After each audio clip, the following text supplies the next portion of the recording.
Now would be a good time to talk about American politics and tell you who's going to win the next presidential election.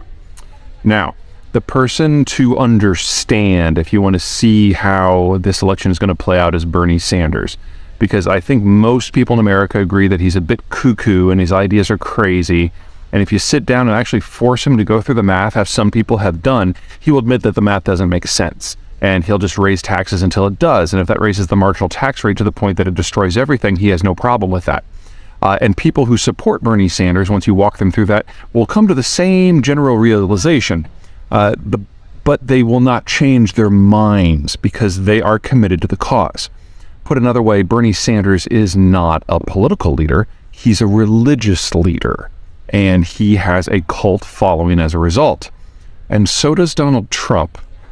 Now, what that means is somewhere between 1/4 and 1/3 of people who self-identify as Republicans don't care what Trump does or what he says. I mean, hell, he could live stream the abortion of his trans lover, and they would still support him, which means that if only 3 other people run against him for the Republican nomination, he's going to win. The way the Republican Party works when it comes to delegates is in most of the races, as long as you get one more vote than whoever comes in second place, you walk away with every single delegate. So it's really easy for someone to come in from the outside, just like Donald Trump did, because by most metrics, he's not a conservative in the American sense, certainly not the Republican sense, but he was able to mobilize a group of people who had been left to the outside, the populists, and has catapulted not just to the presidency, but to control the Republican Party as a result. So in the environment that we're in now, since we already have another 3 people who have declared for the presidency, it doesn't matter if someone like Florida Governor DeSantis runs at this point. The vote is already sufficiently split that Donald Trump will walk away with the Republican nomination. That's pretty much hardwired in at this point. So that's the Republicans. Let's talk about the Democrats. The Democrats select their candidates a little bit differently. They don't have that winner-take-all mentality when it comes to the delegates, so if you get a number of strong candidates, they were going to break up the delegate count among them, and it's going to come down to the convention. And at the convention, there are a significant number of what they call superdelegates, which are people who are not representative of the primary, the caucus system, but instead represent kind of the party's institution, which are primarily centrists. And the superdelegates came into play in the last presidential cycle when, for a brief, shining, terrifying moment, it looked like Bernie Sanders might actually get the Democratic nominee. And since most centrist and center-left Democrats were like, oh, that would be disastrous by any number of manners, they all rallied together and used the party apparatus to make sure that Bernie did not get the nomination.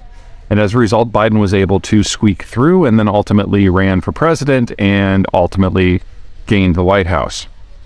Now, the centrists and the center-left within the Democratic coalition have made the decision already that they're not going through that again. And so if Bernie, or more likely when Bernie, decides to once again run for president, the centrists will swing into action to make sure he gets nipped into the bud as quickly as possible.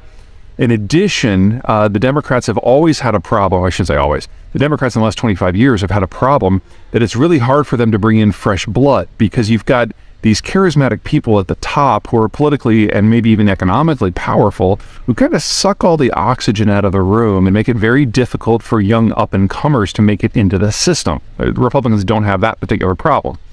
And so you get a lot of people who are in their 70s, people like Biden, people like Pelosi, people like Schumer, who dominate the scene, and there really isn't a cadre of people below them. There is no deep bench.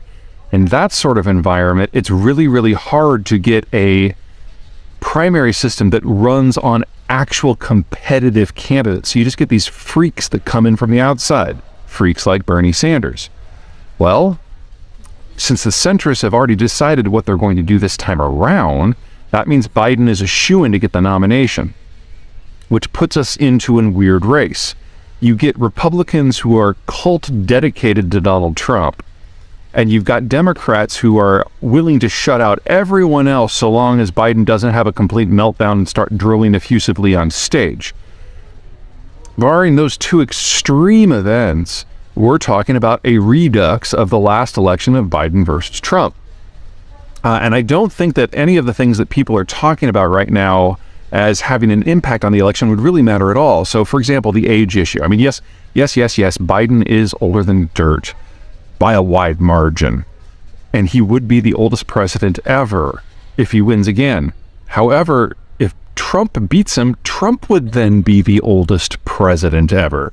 So the age issue is really a non-condition for any voter who says it is. It may be a compacting factor, but since the runner-up in this case is Joe Most is old, it doesn't play. And the same comes for replacing the vice presidency with somebody besides Kamala Harris. Has she risen to the occasion? No. Is she turning out to be a good VP? Probably not by most measures. But replacing her isn't going to really change anyone's mind. Nobody votes for the vice president. So we're left with Biden versus the Trump. So the question then is, who walks away with that? From my point of view, it's pretty straightforward. Roughly 20 to 25% of the electorate is either hardcore Republican or hardcore Democrat, and they might not like the candidate, but they'll hold their nose and they'll pull the lever and they'll vote for whoever their party's candidate is. They are locked in. There's no negotiating room there. Then you have another about 20% on each side that says they're independent, but like in 85% of races, they vote for either a Republican or a Democrat. So they're really only independent in name. Really, they're just subsidiaries of the left and the right in the American system. There's not a lot of wiggle room there. There's only 10% of the American electorate that is truly independent, and they're wishy-washy, and they're judgmental, and they get buyer's remorse, and the votes of this last 10% is the primary reason why in midterms, usually the party in power loses, because they're having buyer's remorse. And I know this very, very clearly because I'm part of that 10%. We're never happy with what we are, and we're not part of the decision-making to determine what the candidates are, and so we get handed this palette that we just don't like, that we have to make do with, and that usually manifests as us voting against whoever happens to be the guy in charge at the moment. So, that is how it normally runs. That's how it's always run. That's how it ran until we got to the 2022 midterms. Because of the 2022 midterms, almost exclusively the independents polled as not liking Joe Biden, particularly on economic affairs. They saw his continued governance as being against their own economic best interests, and yet they decisively sided with Democrats in all the races that really mattered. And so for the most part, independents polled as not liking the Biden administration's economic policies, and they saw a continuation of those policies as against their own personal economic interests, and yet they decisively voted against Republicans. Why? Well, it's not too hard to understand. A lot of this talk about what's going on with the election system is real, but you have to look at it from the independents' point of view to really understand. If the Republican Party under Trump is able to change the electoral system in the way that they say they want to, then swing voters don't matter anymore. And independent voters don't have a party. The general election is the only way that they play in American democracy. And if you remove that, they are powerless. So the United States government under Democrats and Republicans has this interesting saying when it comes to democracy in the Middle East. We want one person, one vote, but not just one time. And if we go down the path that Donald Trump wants to, that is compromised. That and Donald Trump has made personal loyalty the predominant issue in any political system in which he touches, which brings us crap candidates like Oz or Walker, who are very, very easy to vote against. And so from the point of view of the independents, the people who have decided the last 7 general elections, there's nothing to decide anymore. And so it's pretty safe to say that if the midterms were decided by independents who usually don't even show up to midterms, and they were willing to vote against what they see as their own economic best interests, you can bet your ass they're going to show up in the general election in 2 years and vote against Trump and everything that he stands for.